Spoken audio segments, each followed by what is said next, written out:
ప్రసారం ద్వారా మరింత నెమ్మదిగా వదిలేయాలి. నెమ్మదిగా శ్వాస తీసుకుంటూ ఎడముగా శ్వాస తీసుకుంటా. కుడి చేతి నాలుగు వదిలి చూపు వేలు మధ్య వేలు మూసించి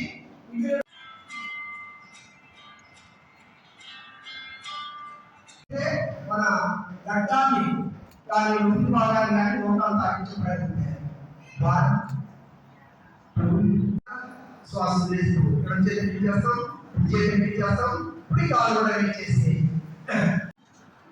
3, 4, 5 ఏదైనా ఆసనం ఏంటంటే మనం ఏదైనా అల్పాహారం తీసుకుంటే 3 నుంచి 4 గంటలు గ్యాప్ ఉండాలి. సో అది పూర్తి శ్వాస తీసుకోవడం వేస్తూ పిటాలు చేద్దాం.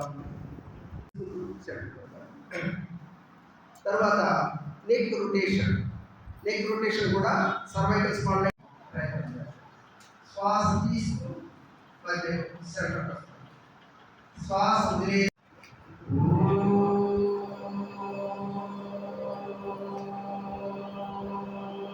భారతదేశంలో ఇంత మంచి ఒక సాధన ఉంది.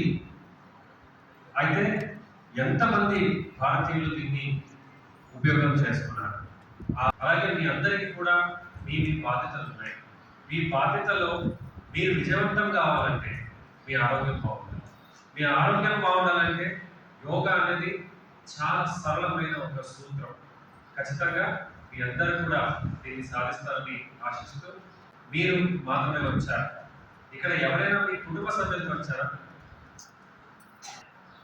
భర్త, భార్య, కొడుకు కూడా వచ్చారా? ఒకసారి నిలబడండి ముగ్గురు. భర్త, భార్య, కొడుకు, కూతురు ఇద్దరు.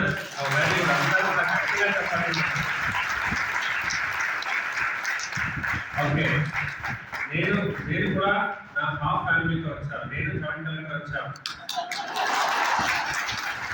నెక్స్ట్ నేను ఫుల్ ఫ్యామిలీతో వస్తాను. నేను నా నాన్నగారు అమ్మగారిని కూడా తీసుకొస్తాను. సో ఇది మీ అందరికీ ఛాలెంజ్. జాయింట్ కలెక్టర్ గారికి, డిఎంహెచ్ఓ గారికి, జిల్లా అధికారులకి అందరికీ ఛాలెంజ్. నెక్స్ట్ ప్రోగ్రామ్ నుంచి నేను ఫ్యామిలీతో వస్తాను. మీరు మీ ఫ్యామిలీని తీసుకురావాలి. ఫ్యామిలీతో పాటు చేయడం ఎంత ముఖ్యం.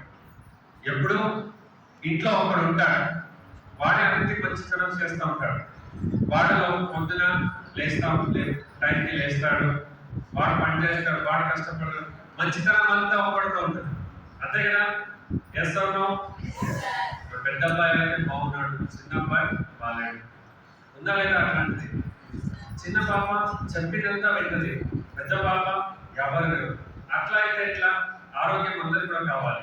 సో కాబట్టి రేపటి నుంచి ఈ ఛాలెంజ్ని యాక్సెప్ట్ చేసుకుంటూ మన యోగా మాసాన్ని విజయవంతం చేయాలని మీ అందరికీ కోరుకుంటూ మీ అందరికీ సెలవు తీసుకుంటాం.